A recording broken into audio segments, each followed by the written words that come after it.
Hello दोस्तों, राही academy के इस यूट्यूब चैनल पर मैं राही सर एक बार फिर से हाजिर हूं आप सभी के सामने।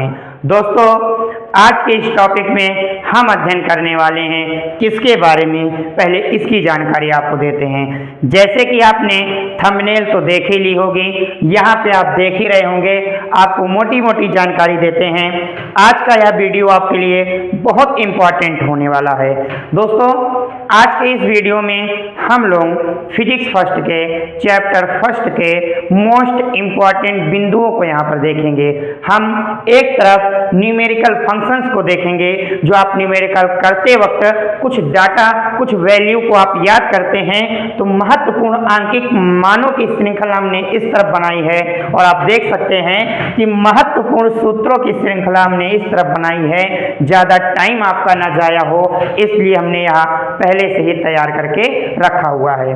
दोस्तों, आइए ज़्यादा बातचीत न करते हुए आज का यह टॉपिक हम शुरू करते हैं। सबसे पहले हम बात करेंगे महत्वपूर्ण आंकिक मान के बारे में। तो पहले मान यहाँ पे देखिए, पहला यहाँ पर आपको कहा गया है इलेक्ट्रॉन पर आवेश। तो इलेक्ट्रॉन पर आवेश यहाँ पर कितना बता रहा है क्या, सॉरी हाँ, पहले हमने आवेश को ही उठाया है। तो आप आवेश को तो देखिए, यहाँ पर इलेक्ट्रॉन पर आवेश यहाँ पे आपको होता है 1.6 गुणे 10 की घात -19 कूलम। कितना होता है? 1.6 गुणे 10 की घात -19 कूलम। याद रखिएगा, इसकी प्रकृति जो होती है वो ऋण होती है। इसकी प्रकृति कैसी होती है? ऋण। बात करते हैं प्रोटॉन पर आवेश। तो प्रोटॉन पर आवेश यहाँ पर आपका होता है 1.6 गुणे 10 की घात -19 कूलम। यहाँ पर इसकी प्रकृति के बारे में बात करें तो इसकी प्रकृति आपकी धनात्मक होती है। इसकी प्रकृति धनात्मक होती है। बात करते हैं अल्फा कण पर आवेश। अल्फा कण पर जो आवेश होता है वो 2 इलेक्ट्रॉन के आवेश के बराबर होता है। याद रखिएगा, अल्फा कण पर आवेश 2 इलेक्ट्रॉनों के आवेश के बराबर होता है। यानी कि यहाँ पर 16 दूना आपका हो जाएगा 32, यानी कि 3.2 गुणे 10 की घात -19 कूलम। ठीक, ये भी आपकी जो प्रकृति होती है धनात्मक होती है। अल्फा कण की प्रकृति क्या होती है? धनात्मक चलती है। तो ये हमने बात की इलेक्ट्रॉन, प्रोटॉन तथा अल्फा कण पर आवेश। अगर आपके दिमाग में क्वेश्चन उठ रहा है कि न्यूट्रॉन, तो भैया न्यूट्रॉन आपका उदासीन होता है। न्यूट्रॉन आपका उदासीन होता है, ना ही धनात्मक ना ही ऋणात्मक, वो शून्य होता है। और शून्य ना पॉजिटिव होता है ना ही निगेटिव होता है।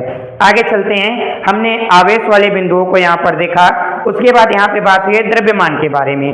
द्रव्यमान यहाँ पे देखते हैं तो द्रव्यमान यहाँ पे पहले आ रहा है इलेक्ट्रॉन का द्रव्यमान। इलेक्ट्रॉन का द्रव्यमान यहाँ पे बताया जा रहा है कि 9.1 गुणे 10 की घात -31 किलोग्राम। देखिए, आप सारी बातों पे यहाँ पे ध्यान रखिएगा। यहाँ पर जो बुक वर्क आपको कहा जा रहा है, बुक में बताया जा रहा है कि इलेक्ट्रॉन का द्रव्यमान कितना है? 9.1 गुणे 10 की घात -31 किलोग्राम। परंतु आप जब इसको सवाल लगाएंगे, न्यूमेरिकल करेंगे, तो 9.1 को नियरेस्ट आप 9.0 या 9 के बराबर भी मान सकते हैं। बुक में आपको क्या बताया जा रहा है? बुक में कह रहा है कि 9.1 गुणे 10 की घात -31 किलोग्राम होता है। ठीक है, आगे कह रहा है प्रोटॉन पर द्रव्यमान। प्रोटॉन का द्रव्यमान यहाँ पे आपको बताया जा रहा है कि 1.7 गुणे 10 की घात -21 किलोग्राम। प्रोटॉन का द्रव्यमान कितना है? 1.7 गुणे 10 की घात यहाँ पर आपका 21 नहीं होगा, यहाँ पर आपका 27 होगा, -27 किलोग्राम। ठीक, उसके बाद अगली बारी आती है अल्फा कण पर द्रव्यमान। तो अल्फा कण पर जो द्रव्यमान होता है वो आपको होता है 6.6 × 10⁻⁻27 किलोग्राम। क्या ये बात आपको क्लियर है? कितनी बात क्लियर हुई? देखिए, ध्यान से देखिए और ध्यान से इन चीज को आप याद करने की कोशिश कीजिए, समझने की कोशिश कीजिए। हमने ऐसा क्रम लिखा है कि आप अगर एक को याद करते हैं दूसरा आपको याद होगा, इसलिए हमने आपके लिए ये पूरे आप कह सकते हैं फर्स्ट का चैप्टर फर्स्ट का यहाँ पे हमने सारे डाटा निकाल कर लिया जो आपके लिए काम के लिए है। ठीक है, तो यहाँ पर हमने क्या देखा? इलेक्ट्रॉन पर आवेश, प्रोटॉन पर आवेश, अल्फा कण पर आवेश, इलेक्ट्रॉन का द्रव्यमान, प्रोटॉन का द्रव्यमान, अल्फा कण का द्रव्यमान। आगे चलते हैं। बात होती है कैपिटल जी की। ये कैपिटल जी किस चिड़िया का नाम है? देखिए, कैपिटल जी कहा जाता है गुरुत्वाकर्षण का सार्वत्रिक नियतांक। कैपिटल जी क्या कहा जाता है? गुरुत्वाकर्षण का सार्वत्रिक नियतांक। और स्मॉल जी क्या कहा जाता है भैया? ये है गुरुत्वीय त्वरण। याद रखिएगा, कैपिटल जी गुरुत्वाकर्षण का सार्वत्रिक नियतांक, स्मॉल जी गुरुत्वीय त्वरण। देखिए इसका यहाँ पे वैल्यू कितना बोला है? 6.67 समथिंग। तो कहा जा रहा है कि 6.7 इंटू 10⁻⁻11। बुक में अगर आप देखें तो डायरेक्ट सार्थक अंक का प्रयोग करके यहाँ पे बता रहा है कितना? 6.7। एग्जैक्ट जो इसकी वैल्यू होती है वो आपका होता है 6.67 इंटू 10⁻⁻11। इसका मात्रक होता है न्यूटन इंटू मीटर प्रति किलोग्राम स्क्वायर। ठीक, मात्रक यहाँ पे क्या बताया जा रहा है? इंग्लिश में सब आप लिख सकते हैं न्यूटन इंटू, सॉरी यहाँ पे आपको हो जाएगा न्यूटन इंटू मीटर स्क्वायर प्रति किलोग्राम स्क्वायर। कितना होगा? न्यूटन इंटू मीटर स्क्वायर प्रति किलोग्राम स्क्वायर। जी बिल्कुल सही है। फिर बात करते हैं स्मॉल जी का मान। ठीक, स्मॉल जी के मान को यहाँ पे देखें तो इसकी वैल्यू होती है 9.8। अब देखिए इसमें भी आपका है, कहीं कहीं आपने क्लास 9 या क्लास 10th, वैसे 10th में तो है नहीं, 11th में मिलता है आपको ये। क्लास 9th और 11th में जब आप इस पर न्यूमेरिकल लगाते हैं तब आपको इसी 9.8 को नियरेस्ट मानना पड़ता है 10 के बराबर। वो चीज़ आपको क्या कहते हैं, वो चीज़ आपको वहाँ पर वैल्यू के तौर पे आपको दी रहती है। जो न्यूमेरिकल दिया रहेगा आगे आपको ब्रैकेट में दिया रहता है कि आप जी का मान 10 रख सकते हैं। ठीक, लेकिन यहाँ पर आपको पूरी फिक्स वैल्यू बताई जा रही है, बुक को भी ध्यान में रखते हुए और हमारी बातों को भी यहाँ पर ध्यान में रखते हुए। तो बुक में बताया जा रहा है कि 9.8 होता है। ठीक, बाकी आप चाहें तो इसकी वैल्यू याद कर सकते हैं। इस वैल्यू नियरेस्ट 10 के बराबर होती है, जो कि हम क्या कहते हैं न्यूमेरिकल में 10 देखे खुश हो जाते हैं भाई, 9.8 देखे थोड़ा दिक्कत होती है, दशमलव में डरते हैं कुछ लोग, होता है ऐसे। तो 9.8 इसकी वैल्यू होती है। मात्रक इसका देखें तो मात्रक यहाँ पे मीटर प्रति सेकंड स्क्वायर। जी हाँ, मात्रक यहाँ पे इसका क्या होता है? मीटर प्रति सेकंड स्क्वायर। एक इसका और मात्रक होता है, अगर आप मीटर प्रति सेकंड स्क्वायर नहीं कहना चाहते हैं तो एक मात्रक और होगा जिसे आप यहाँ पे कहेंगे न्यूटन प्रति किलोग्राम। क्या कहेंगे? न्यूटन प्रति किलोग्राम। जी हाँ, इसका ये मात्रक हो जाएगा। उसके बाद यहाँ पर आप देख सकते हैं एक एंगस्ट्रॉम के बारे में। एक एंगस्ट्रॉम में मीटर में जो मान होता है, एंगस्ट्रॉम को मीटर में बदलने के लिए 10 की घात -10 में चेंज करना पड़ता है। वो किस में बन जाता है? मीटर में। यानी कि एक एंगस्ट्रॉम बराबर होता है 10 की घात -10 मीटर। क्लियर है? आगे बात करते हैं 1/4 पाई एप्सिलॉन नॉट। इसकी वैल्यू नियरेस्ट देखा जाए 9.0 इंटू 10⁻9, सॉरी 9.0 इंटू 10⁻9 पॉसिबल होता है, निगेटिव नहीं होता। देखिए अब बुक में अगर यहाँ पे देखा जाए तो बुक में आज से बताया जा रहा है कि नियरेस्ट 9.0 इंटू 10⁻9। ठीक, ये चीज आपका बुक में कहा जा रहा है। ठीक, लेकिन आप नियरेस्ट मानना चाहें तो इसको आप 9 यहाँ पे मान सकते हैं। ठीक, उसके बाद मात्रक देखें तो इसका होता है मात्रक आपका न्यूटन इंटू मीटर स्क्वायर प्रति कूलॉम स्क्वायर। क्या हो जाएगा? न्यूटन इंटू मीटर स्क्वायर प्रति कूलॉम स्क्वायर। क्लियर है? बात करते हैं एप्सिलॉन नॉट का मान। एप्सिलॉन नॉट का मान जो होता है वो आपका होता है 8.85 इंटू 10⁻⁻12। याद रखिएगा, इसका मात्रक आप ऐसे याद करेंगे, इसके मात्रक को आप उल्टा कर दीजिए। उल्टे मतलब क्या हो जाएगा? कूलॉम स्क्वायर प्रति न्यूटन इंटू मीटर स्क्वायर। इतनी बात क्लियर हुई। हमने यहाँ पर देखिए एंगस्ट्रॉम की बात की थी। आपके दिमाग में एक क्वेश्चन और आया होगा, एक और आपका ऐसे होता है, आप उसको भी लिख सकते हैं। 1 माइक्रोन का मान, 1 माइक्रोन का मान मीटर में। माइक्रोन को मीटर में बदलना हो तो आपको मल्टीप्लाई करना पड़ेगा 10⁻⁻15 से। ये क्या बन जाएगा? मीटर में। ये आपको एंगस्ट्रॉम को मीटर में करना हो 10 की घात -10 से, और माइक्रोन को मीटर में करना हो तो 10 की घात -15 से। क्या बन जाएगा? मीटर। इस प्रकार यहाँ पर हमारा आंकिक मान की श्रृंखला समाप्त होती है। यदि आपको डाटा को चेंज करना हो तो इतनी वैल्यू आपको यहाँ पर देखनी होगी। आइए अब हम आगे देखते हैं महत्वपूर्ण सूत्रों को। सूत्र हमारे क्या क्या होते हैं यहाँ पर आगे देखिएगा। बात करते हैं आवेश की, तो आवेश का फॉर्मूला होता है आपका Q बराबर NE। ये आपको हो गया आवेश का फार्मूला। Q बराबर आपको क्या हो जाएगा, NE हो जाएगा। उसके बाद कूलाम का नियम देखते हैं, तो कूलाम के नियम में आप निकालते हैं बल F बराबर होता है आपका 1/4 पाई एप्सिलॉन नॉट, इनटू में K लगाना चाहें तो आप लगाइए, नहीं तो नहीं, इनटू में आपका क्या हो जाएगा Q1 Q2 अपान में R स्क्वायर। ठीक, आप चाहें इस फार्मूले को लिखें 9 × 10⁹ इंटू Q1 Q2 अपान R स्क्वायर। आप चाहें तो ये भी लिख सकते हैं, मात्रक इसका न्यूटन होता है। ठीक, फिर बात करते हैं वैद्युत क्षेत्र की तीव्रता के फार्मूले में। इसका फार्मूला होता है वेक्टर E बराबर वेक्टर F अपान Q, या Q0 भी होता है। एकांक घन परीक्षण आवेश का जब इस्तेमाल करते हैं तो आप यहाँ पे Q की जगह क्या करते हैं, Q0 का इस्तेमाल कर सकते हैं। इसका मात्रक होता है न्यूटन प्रति कूलाम। ठीक, इसका मात्रक हो जाएगा न्यूटन प्रति कूलाम। फिर कह रहा है बिंदु आवेश के कारण वैद्युत क्षेत्र की तीव्रता। देखिए सिंगल पॉइंट के लिए, केवल बिंदु आवेश के कारण सिंगल पॉइंट के लिए वैद्युत क्षेत्र की तीव्रता का यहाँ पे फार्मूला बताया जा रहा है कि ये आपको होता है E बराबर 1/4 पाई एप्सिलॉन नॉट इंटू में Q अपान R स्क्वायर। ठीक, ये भी वैद्युत क्षेत्र की तीव्रता है, तो यहाँ पर आप लिख सकते हैं E बराबर। ठीक, वैद्युत क्षेत्र की तीव्रता है तो न्यूटन प्रति कूलाम आपका इसका भी मात्रक होगा, तो आप यहाँ पे न्यूटन प्रति कूलाम लिख सकते हैं। दोस्तों आप यहाँ पे शैडो अब थोड़ा ज़्यादा दिखाई दे रही होगी, लाइट की थोड़ी प्रॉब्लम है, लाइट चली गई तो आप क्या यहाँ पे ज़्यादा व्यवस्था नहीं हो पाई, इसलिए थोड़ा शैडो ज़्यादा आ रहा है। बाकी यहाँ पे आपको सारी चीज़ें साफ साफ दिखाई दे रही होंगी, बाकी ये चीज़ें तो आपने देख ली हैं। आगे यहाँ पर चलते हैं, आगे जो हमारी वैल्यू यहाँ पे बताई गई है हम देखते हैं आगे यहाँ पे हमसे क्या कहा जा रहा है। देखिए आगे यहाँ पे हमको एक समान रूप से आवेशित वलय के कारण वैद्युत क्षेत्र की तीव्रता का व्यंजक निकालना है।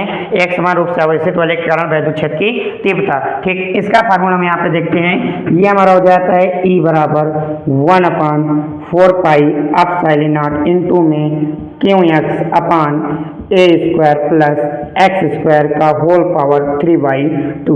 वैद्युत क्षेत्र की तीव्रता है, मात्रक आप वही लगाते चलिए न्यूटन प्रति कूलाम। फिर आपका यहाँ पे बताया जा रहा है वैद्युत द्विध्रुव आघूर्ण। दो होता है, एक आपका वैद्युत द्विध्रुव आघूर्ण होता है, एक वैद्युत द्विध्रुव पर बलयुग्म का आघूर्ण होता है। ठीक, वैद्युत द्विध्रुव आघूर्ण हमने कई डेरिवेशन में इसका इस्तेमाल किया था। P बराबर ये आपका होता है 2QL। कितना होता है, P बराबर 2QL। और वैद्युत द्विध्रुव का जो आघूर्ण होता है वो आपको होता है टाउ बराबर PE साइन थीटा। वो आपका कितना होता है, टाउ बराबर PE साइन थीटा। फिर उसके बाद यहाँ पे कहा क्या जा रहा है, कह रहा है कि वैद्युत द्विध्रुव को घुमाने में किया गया कार्य। ठीक है, वैद्युत द्विध्रुव को घुमाने में किया गया कार्य का फार्मूला होता है W बराबर PE ब्रैकेट में cos θ1 माइनस cos θ2। ये होता है वैद्युत द्विध्रुव को घुमाने में किया गया कार्य। फिर नेक्स्ट यहाँ पे कहा जा रहा है कि वैद्युत द्विध्रुव की स्थितिज ऊर्जा। वैद्युत द्विध्रुव की जो स्थितिज ऊर्जा है, देखिए वैद्युत द्विध्रुव की स्थितिज ऊर्जा को आप यहाँ पे U0 या U थीटा से दिखाएंगे। ठीक, तो ये आपका हो जाएगा U थीटा बराबर। ठीक, वैद्युत द्विध्रुव की स्थितिज ऊर्जा है, सिंगल चार्ज पॉइंट होगा और ये आपकी क्या होती है, निगेटिव होती है। ठीक, तो यहाँ पे क्या हो जाएगा माइनस PE, ये हो जाएगा cos थीटा। कितना हो जाएगा, माइनस PE और इंटू में cos थीटा। उसके बाद क्या है आपका अच्छी स्थिति या अनदैर्ध्य स्थिति में आ रहा है, तो अच्छी स्थिति को ही अनदैर्ध्य स्थिति कहते हैं। इसके लिए वैद्युत क्षेत्र की तीव्रता का फार्मूला होता है E बराबर 1/4 पाई एप्सिलॉन नॉट इंटू में 2P अपान में R क्यूब। वैद्युत क्षेत्र की तीव्रता है वही मात्रक न्यूटन प्रति कूलाम। ठीक, निरक्षीय स्थिति में बात करते हैं, तो निरक्षीय स्थिति में हो जाएगा E बराबर 1/4 पाई एप्सिलॉन नॉट इंटू में यहाँ पे हो जाएगा आपका 2P नहीं होता है, अब की आपका होता है P अपान R क्यूब। कितना होता है, P अपान R क्यूब। वो आपका क्या था 2P अपान R क्यूब, ये आपका क्या है P अपान R क्यूब। इन दोनों का डेरिवेशन आपको पीछे आप जाएंगे तो वहां पे आपको प्राप्त हो जाएगा, दोनों आपके मोस्ट इंपॉर्टेंट डेरिवेशन है। एक आपका ये हो जाएगा, एक आपका कूलाम का नियम हो जाएगा। फिर यहाँ पर बात करते हैं कि r दूरी पर स्थित तथा थीटा कोण बनाते हुए किसी बिंदु पर वैद्युत क्षेत्र की तीव्रता। तो यहाँ पर आपको r मीटर की दूरी पर थीटा कोण बनाते हुए जो आपको वैद्युत क्षेत्र की तीव्रता बता रहा है लिखना तो आपको निरक्षीय स्थिति के ही पदों में है। निरक्षीय स्थिति के पदों में आप लिखेंगे, परंतु इसमें आपको कुछ एक्स्ट्रा चीजें क्या कर रहा है, यहाँ पे ऐड कर रहा है। कितना? देखिए निरक्षीय स्थिति में इसका फार्मूला क्या होता है, ये आपको हो जाएगा E बराबर 1/4 पाई एप्सिलॉन नॉट इंटू में P अपान R क्यूब। परंतु यहाँ पर इसके साथ आपको एक चीज ऐड करना है, अंडर रूट के अंदर 3 कॉस क्यूब थीटा प्लस का 1 कितना होता है 3 कॉस क्यूब थीटा, सॉरी यहाँ पे क्या स्क्वायर है और यहाँ पे आप 3 लगाएंगे बट तो यहाँ पे क्या होगा स्क्वायर, तो 3 कॉस स्क्वायर थीटा प्लस का 1। फिर आपको ये कुछ फार्मूले हैं जो अगले चैप्टर में काम आएंगे, इनकी मदद से आप याद रखिएगा। ये हम आपसे एक बार जरूर इसकी चर्चा करेंगे। फिर इसके बाद जो वीडियो आने वाले हैं उसमें रेखीय आवेश घनत्व। देखिए रेखीय आवेश घनत्व को लिखते हैं लैम्डा से, रेखीय आवेश घनत्व को किससे लिखते हैं, लैम्डा से। तो लैम्डा बराबर आपका होता है Q अपान में L, Q यानी कि कूलाम, L यानी कि लंबाई अर्थात कूलाम प्रति मीटर। इसका क्या हो जाएगा मात्रक। फिर कह रहा है पृष्ठीय आवेश घनत्व, पृष्ठीय आवेश घनत्व को लिखते हैं सिग्मा से, तो ये हो जाएगा आपका सिग्मा बराबर Q अपान में A। ये क्या है आवेश, आवेश का मात्रक कूलाम प्रति, क्षेत्रफल का मात्रक मीटर स्क्वायर। फिर यहाँ पे बात करते हैं लास्ट आपका जो आज का फार्मूला है क्या कहते हैं आयतन आवेश घनत्व। आयतन आवेश घनत्व को यहाँ पे क्या कहोगे, आयतन आवेश घनत्व को लिखा जाता है रो से, रो बराबर आपका हो जाएगा यहाँ पे Q अपान में, ये रो है, रो बराबर Q अपान में V। तो यहाँ पे क्या हो जाएगा आवेश का मात्रक कूलाम और आयतन का मात्रक क्या होता है मीटर क्यूब, आयतन का मात्रक क्या होता है मीटर क्यूब। तो इस प्रकार ये आज के आपके इंपॉर्टेंट फार्मूले हो गए। ठीक, तो ये आपके इंपॉर्टेंट फार्मूले यहाँ पे जो बताए गए हैं इनको देखिएगा। देखिए ये आपके क्या थे, पहले महत्वपूर्ण आंकिक मान यहाँ पे आपको बताए गए, आंकिक मान के बाद आपको यहाँ पर उसके बाद आपको महत्वपूर्ण सूत्रों की श्रृंखला यहाँ पर बताएगी। ठीक, थोड़ा लाइट के बीच में प्रॉब्लम हो गई थी इसलिए आपको अब थोड़ा शैडो आपको ज्यादा देखने को मिला होगा, बाकी जो चीजें आप यहाँ पे देखें बाकी आपको साफ दिखाई दे रही होगी। आप चाहें तो इसका स्क्रीनशॉट ले सकते हैं। बाकी आप इस चीज को हस्तलिखित तौर पे आप इनका PDF चाहते हैं तो PDF आपको राही अकेडमी के टेलीग्राम चैनल पर आपको प्राप्त हो जाएगा, वहां से जाके आप इस PDF को देख सकते हैं, वहां से डाउनलोड कर सकते हैं। तो ये रहा आज का मोस्ट इंपॉर्टेंट आंकिक मान और महत्वपूर्ण सूत्रों की श्रृंखला में आज का यह वीडियो। ये आप भली भांति इसको तैयार कर लीजिएगा। इसको आप यदि तैयार कर लेते हैं तो पहले चैप्टर से रिलेटेड आपको किसी भी न्यूमेरिकल में कोई समस्या नहीं होगी। जो वैल्यू आएगी आप उसको रख देंगे, जो फार्मूले पूछे जाएंगे आप रख देंगे। देखिए जो लैंग्वेज हमको बताने की जितनी लैंग्वेज बन सकी उतनी लैंग्वेज में हम आपको वो फार्मूला लेके आए। जो किताबी लैंग्वेज आपसे कही जा रही थी किताबी लैंग्वेज भी हमने बताई, जो हमारे तरफ से बनाए जा रहे थे वो हमने तरफ से भी आपको बताया। ठीक, जो आप डायरेक्ट रख सकते हैं या जिनमें थोड़ा आप समाधान कर सकते हैं। तो ये रहा आज का वीडियो। अगर आपको न्यूमेरिकल की क्लास लेनी है तो दोस्तों न्यूमेरिकल अभी नहीं, न्यूमेरिकल की व्यवस्था की जा रही है। कुछ दिन बाद वो मैराथन के तौर पे न्यूमेरिकल रखे जाएंगे, क्योंकि एक एक सवाल लगाने में 15 मिनट 20 मिनट चले जाते हैं, बड़े बड़े न्यूमेरिकल्स होते हैं। तो किसी दिन फिक्स की जाएगी, मैराथन के तौर पर क्लासें रखी जाएंगी, नॉन स्टॉप एक एक चैप्टर के न्यूमेरिकल वहाँ पे आपको कराए जाएंगे। तो आज की वीडियो में इतना ही। थैंक यू सो मच दोस्तों, हम मिलते हैं एक बार फिर एक नए अंदाज में एक अगले वीडियो में एक नए टॉपिक के साथ। तब तक बने रहिए राही एकेडमी के साथ।